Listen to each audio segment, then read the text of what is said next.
Olá, seja muito bem-vindo. Está começando mais uma edição do nosso consagrado Conversa que Rende. O nosso bate-papo semanal é quando a galera afrouxa a gravata, dá aquele relax. A semana passou, os mercados já fecharam e a gente passa a régua tentando trazer tudo o que de melhor e de pior aconteceu em mais uma semana. E ela foi marcada mais uma vez pelos riscos, né? As preocupações com os rumos da pandemia no mundo, aparentemente com desfecho ainda meio a perder de vista, né? A semana terminou com o investidor demonstrando especial temor sobre o destino do Brasil. E para falar desse e outros assuntos, eu trago mais uma vez meus parceiros Carlos Eduardo Ing e o Cadu Ing. Tudo bem, Cadu? Fala, Rafael. Tudo bom? Boa noite, pessoal. Beleza, vamos nessa. Tudo bem, João Gabriel Schlitter, meu parceiro? Tudo bem, João? Como é que vai, Rafael? Prazer estar mais uma vez aí no outro programa. Vamos nessa. Pois é, o João tem sido meu parceiro em várias gravações, vários convidados interessantíssimos, assuntos importantes que temos trazido tanto no Mudando de Assunto quanto no Conversa com o Gestor, e a gente vai liberando as gravações aí ao longo das semanas. Muito bem, na última sexta-feira o Ibovespa operou no vermelho boa parte do pregão, lembrando a maior parte dos pregões recentes. A Covid-19 reagiu em alguns países onde a doença já aparentava estar controlada, como a China, Coreia do Sul, Alemanha, e desde segunda-feira isso deu uma pesada no clima e o ânimo dos investidores. O sinal dado por essas notícias foi de que relaxar as medidas de isolamento não vai ser tão simples, né? E a economia mundial passa por uma contração econômica que a profundidade dela e a duração deverão ser maiores do que a gente esperava. Aqui no cenário interno, mais uma vez, ruídos políticos incomodando o pregão. Tivemos a saída do ministro da Saúde, o Nelson Teich, pouco mais de 4 semanas, ele não chegou a completar um mês, né? Tivemos um mês no dia 17, ele completaria o mês no próximo domingo, né? Então, mais uma vez as bolsas acusaram golpe, viraram para o negativo, embicaram, e o que mostra cada vez mais que ainda a volatilidade está intrinsecamente ligada às questões políticas. João, quero te perguntar, começando com o cenário externo. A gente tem aí uma possível incerteza, né? E cada vez mais se cristaliza aquela ideia de que convicção teremos só quando um remédio efetivo chegar ou uma vacina. Enquanto isso, como deve ser o panorama mundial da economia? Deve ser de volatilidade, semanas de bom humor e semanas de nem tanta animosidade assim? Quando a gente fala sobre incerteza, né, você vê os agentes econômicos, todo mundo sensível a qualquer nova informação, né? Então, até que realmente tenhamos contabilizado os reais efeitos da crise, tenhamos uma perspectiva positiva de uma vacina vir à tona aí para poder realmente começar a ser utilizada, qualquer notícia vai realmente gerar essa volatilidade no mercado, onde fica muito difícil prever qualquer tendência aí em relação ao mercado financeiro. Então, faz a gente ter que tomar cada vez mais cuidado onde nós devemos alocar o nosso portfólio, se preocupando nesse momento mais com realmente proteções, para que não haja uma virada e a gente, como diz o Warren Buffett, não ser pego de calça riada aí quando a maré baixa. E o interessante é que durante a semana tivemos o discurso do Jerome Powell, talvez num tom um pouco menos otimista do que os mercados esperavam, né? Resumidamente, para quem não acompanhou, ele disse que os processos e as iniciativas econômicas do governo americano estavam começando a dar resultados, porém, ele imagina que seria preciso estímulos a mais para tentar conter a crise de uma maneira um pouco mais efetiva. Como é que você viu essas declarações, Cadu, e como é que elas mexeram nos mercados? Realmente, na realidade, a gente vem tendo uma pressão, principalmente ali do Trump, para que o Fed ele insista nessa redução da taxa de juros. E existe um contraponto, né, dentro da decisão que foi tomada em manutenção, né, dos juros. Eles não pretendem trabalhar com juros negativos, fica essa contradição. Então, existe uma preocupação na reativação da economia americana, tem essa preocupação na reabertura. A gente viu o mercado mexer muito em relação a isso, né? O mercado ele agiu positivamente com o noticiário, né, da reabertura, não só nos Estados Unidos, mas na Europa, e ao mesmo tempo a gente viu no meio da semana o mercado recuando um pouco com receio de que essa reabertura não seja tão simples de ser retomada. Então, que você possa ter um risco de um novo contágio, né, uma nova onda de contaminação, e isso fez o mercado recuar um pouco. E você teve ali dentro do Congresso americano, né, está sendo proposto um novo pacote de ajuda, um pacote de mais 3 trilhões de dólares, que está sendo proposto pelos democratas. Isso está em votação ainda, né, ainda precisa ser aprovado, a dúvida se isso vai ser passado à frente, e vai em linha com o que o Powell falou. Ele acha necessário, né, que você consiga dar liquidez no mercado e que talvez você precise de outros tipos de incentivos. Então, talvez esse pacote aí, que é mais um pacote de valor astronômico, né, venha a ser um mecanismo de tentar trazer esse outro incentivo. Ele também deixou claro que juros negativos, não, isso não vai acontecer, 0 é o limite, e isso manteve aí os investidores com algum horizonte, né? Inclusive as taxas de juros lá no mercado americano abriram um pouquinho, enfim, mostrando um pouco mais de tranquilidade, porque a taxa negativa de juros seria bastante inusitado e pouco esperado pelo mercado, né, João?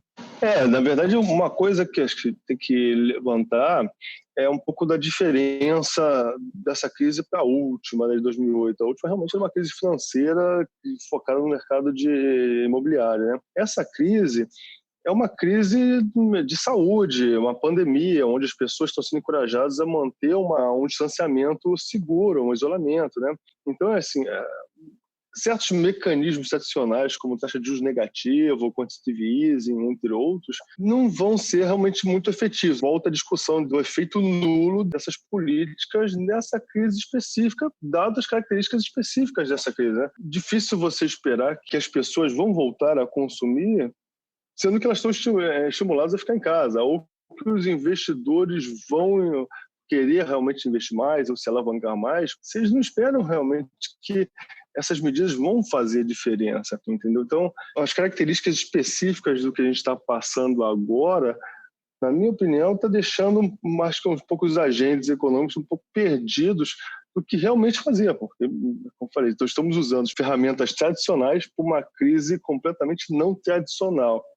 Então, acho que taxa de juros negativa não seria algo esperado nesse momento. Eu concordo com você. E se eles lá estão meio sem saber o que fazer, estando aí mais ou menos 2 ou 3 semanas à frente na questão cíclica do coronavírus, o nosso Brasil, a nossa realidade se anuncia bem complicada. Dados de retrovisor aí na manhã desta sexta-feira sugeriam ser piores as notícias que chegariam aos investidores. O IBCBR, que mede aí a temperatura da atividade econômica brasileira, recuou 5,9% em março em relação a abril. Foi o maior tombo do índice de toda a série histórica iniciada lá em 2003. E ele dá mostras do quão terrível tendem a ser os números da economia brasileira nos meses seguintes. Cadu, como é que você avaliou aí esses indicadores econômicos e como é que o investidor brasileiro vai se posicionar daqui para frente? Perfeito, Rafa. Só uma correçãozinha. Março em relação a fevereiro. Perdão, em relação a fevereiro. O número ele assusta, é uma queda bem expressiva, vem em linha com o que já estava sendo esperado. A gente observou, né, essa semana começou na segunda-feira com o tradicional relatório Focus, que a gente tem toda segunda, com uma projeção de mais uma redução na projeção do PIB, então uma queda em torno de 4%.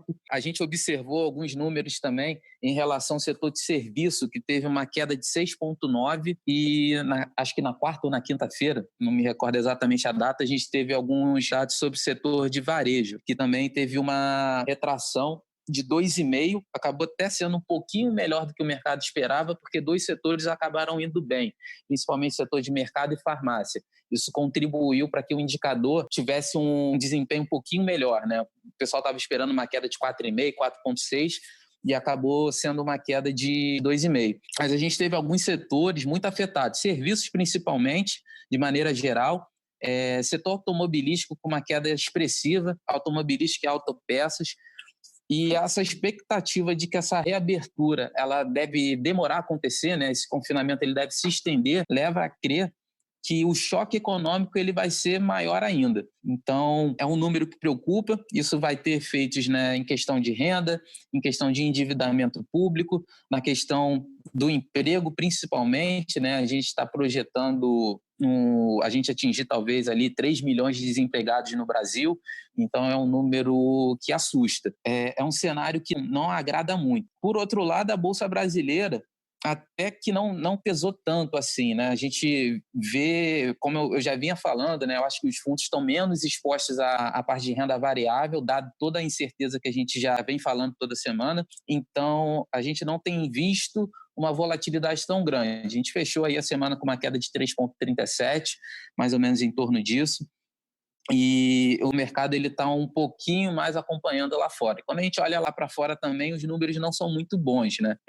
O PIB da Alemanha teve um encolhimento de 2,2%, na zona do euro foi uma queda de 3,8%, acho que é a maior, acho que a gente nunca teve um dado tão forte.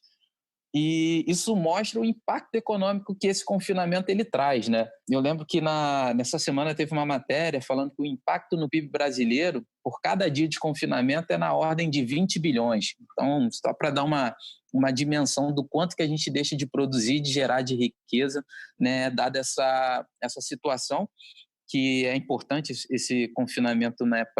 Em certa medida, mas que ao mesmo tempo a gente não pode abandonar, né, de olhar para a parte econômica, que ela também precisa, né, de incentivo, porque isso também gera, né, consequências de vidas de maneira geral. E a gente retorna para a parte política, né, que é encontrar uma forma de você ter diálogo e uma coordenação para que as medidas elas consigam ter eficiência e agilidade para ser tomadas. Então, a gente vai continuar vendo aí essa turbulência, como a gente já vem um pouco se acostumando, né? João, e aí, sua opinião? Acho que vou falar um pouco do lado bom, né? Você vê que abaixo dessa atividade humana, pelo menos o mundo está ficando mais limpo, né? Oceanos que não acessam como Veneza, peixes que voltaram, você vê o fundo do mar em alguns lugares, né? Então, pelo menos o lado bom está ganhando. Que coisa linda, João, que maravilha, que coisa maravilhosa. A gente está ganhando. O ar está mais puro, os pássaros cantam, a água está mais clara. Mas realmente, eu concordo com o Cadu, o mundo está sendo obrigado a passar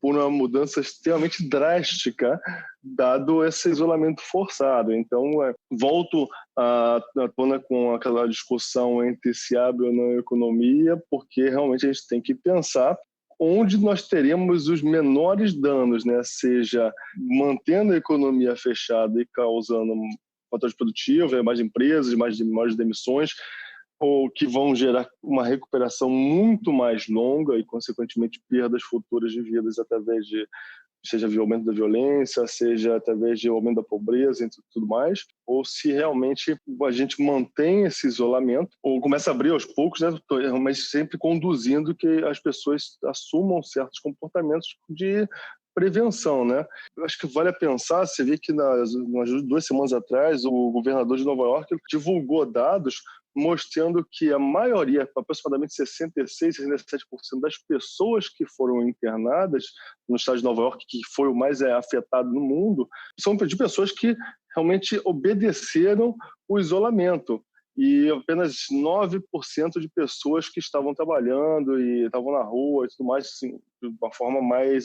não respeitaram nada. Então, assim, acho que a gente tem que começar a olhar um pouco com bons olhos opiniões que não foram ouvidas até agora, para tentar realmente, às vezes, um outro caminho e salvar o máximo que dá da nossa economia. Mas assim, João, não quero entrar no mérito de discutir questões sanitárias, mas...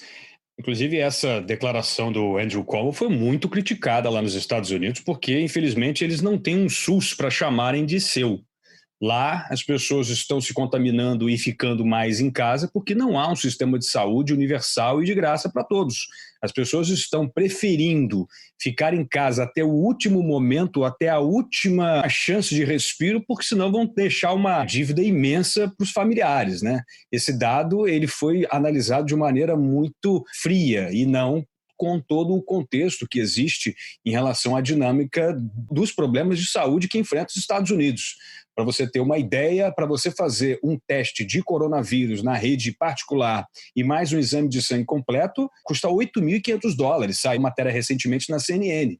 Então, fora todos os tratamentos necessários para você tentar sobreviver ao coronavírus. Então, esse dado quer dizer o seguinte: as pessoas estão ficando em casa, elas logicamente se contaminam e ao invés de saírem de casa aos primeiros sinais da contaminação, evitando, né, contaminarem outras pessoas, não. Elas ficam em casa doentes, contaminam as pessoas que estão em casa e ficam ali até os últimos suspiros antes da morte. Tanto que está atingindo cada vez mais a população negra, pobre e latina. Então, isso faz com que mostre-se cada vez mais sério e grave o problema de saúde que eles têm por lá. Tem essa diferenciação, né? Em relação, por exemplo, à Europa, outros países que têm sistemas de saúde, as pessoas que estão se contaminando são a média mundial. Nos Estados Unidos é que esse dado saltou completamente fora da curva, porque eles têm lá, e isso está jogando na cara deles, um problema seríssimo de um sistema de saúde universal que não é público, não é de graça e tem feito com que a população se desgaste e sofra ainda mais numa pandemia como essa. Independente de entrar em teoria médica, acho que não é a minha especialidade, eu levanto, como falei, quis levantar o caso, a gente olhar outras vias, né? Dado que todo conhecimento humano foi feito através da tentativa e erro de vários caminhos ao mesmo tempo, né? Cada descoberta que um fazia, os outros copiavam. Então, acho que chegou um momento, a gente, como os danos estão sendo tão grandes à economia, que eu acho que tem que começar a levantar um pouco essa tona e tentar buscar, olhar em lugares que nós não olhamos anteriormente, né? Mas, enfim. O Brasil ele até se posicionou de maneira muito, muito competitiva em relação a essa crise, porque a onda de contaminações do coronavírus chegou aqui em março, meados de março, enquanto a China já estava em lockdown, enquanto os Estados Unidos já estava sofrendo, enquanto a Europa já via a Itália se desfalecer por medidas erradas, né? O Brasil, ao invés de tomar os exemplos que deram certo mundo afora, adotou um meio termo, nem fez uma política de isolamento horizontal eficiente, né? Onde as pessoas, de fato, só saíam pela extrema necessidade, só realmente quando havia uma urgência muito grande, e com isso atrasou essa retomada, né?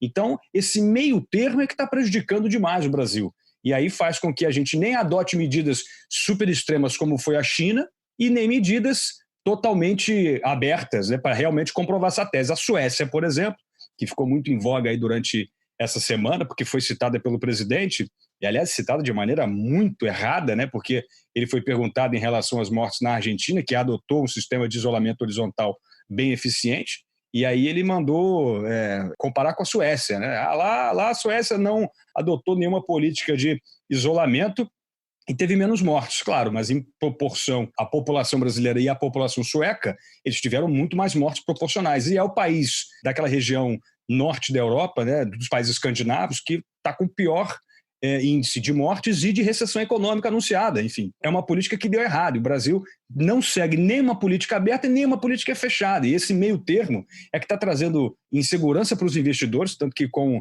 a demissão do ministro a Bolsa caiu, está trazendo imprevisibilidade, porque não há um plano efetivo nem do governo, nem do Ministério da Saúde de reabertura.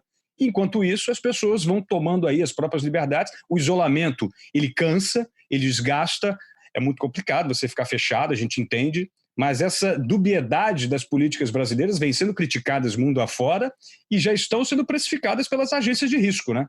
A gente tem isso, tem esse dado já nas projeções de PIB da nossa economia e nos investimentos externos.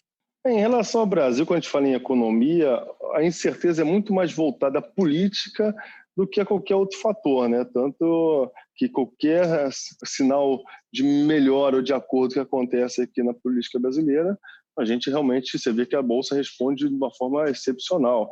Então, a gente tentar realmente destrinchar, vamos dizer, qual a sensibilidade da economia brasileira em relação a cada parte do todo do que forma o nosso país, é muito difícil. Mas é notório que antes até dessa crise, o grande fator de incerteza em relação ao mercado externo do nosso país sempre foi a política, porque entra governo, sai governo, a gente nunca sabe o que vai fazer, né? Mas em relação à questão do coronavírus, ainda a humanidade está muito perdida sem saber o que acontece. Como eu falei, né, a história da descoberta do conhecimento da humanidade ela foi feita da busca contínua de vários caminhos e não de um só. Então, por isso eu boto para pensar que nós esquecemos um pouco de como todo o conhecimento humano veio até aqui. Diferentes pessoas tentando diferentes caminhos e quem acertava era copiado pelos outros.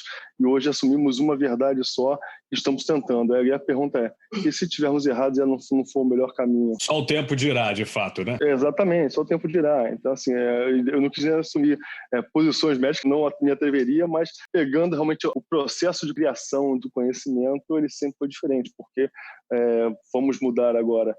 Mas, enfim, voltando para o Brasil, essa saída hoje, mais uma troca de ministro, infelizmente, é vista de uma forma negativa e, infelizmente, se você somar todos os fatores, como está o nosso país, juros baixos, fiscal deteriorado, incerteza política, eu acho que o Brasil nunca esteve numa situação tão ruim, dado o cenário internacional como um todo, neste momento, em relação a toda a sua história que eu possa lembrar. A situação econômica do país hoje, ele nunca esteve tão pouco atrativo para o investidor como está nesse momento. Ô, João, você não está falando de achismo, não. Você tem toda a razão.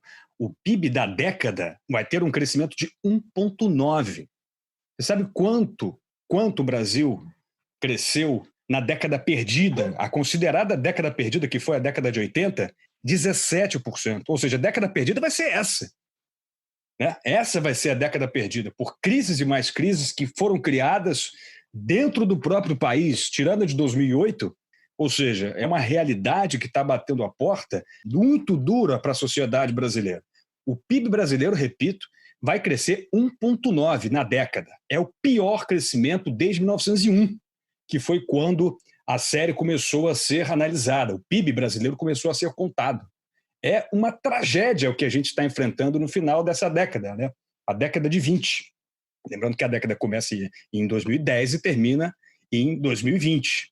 Então, assim, é muito trágico que todos nós estamos vivendo e você tem toda a razão.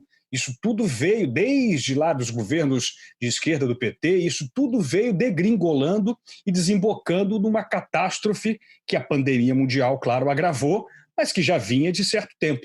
Né? Por mais que a economia brasileira tivesse num ritmo razoavelmente mantido, né? Vamos imaginar que o PIB tivesse aqueles 2,5% projetados para 2020, o crescimento brasileiro ainda seria o pior da história na década. Ou seja, foram descalabros em anos e anos que produziram esse efeito trágico para a sociedade brasileira. E aí você falou dessa combinação dos investidores, né, de juros baixos, incertezas políticas e política fiscal pouco ajustada, o dólar foi para as alturas. Bateu aí em 5,94, galopando fortemente rumo aos R$6, numa escalada de mais de 47% no ano. E aí, Cadu, como é que você está vendo a moeda norte-americana e como isso pode se traduzir nos investimentos aqui dentro do país? Exatamente, Rafael. O dólar segue aí nessa pressão de alta, fechou mais uma semana aí com uma alta, acho que de 1,7 durante essa semana.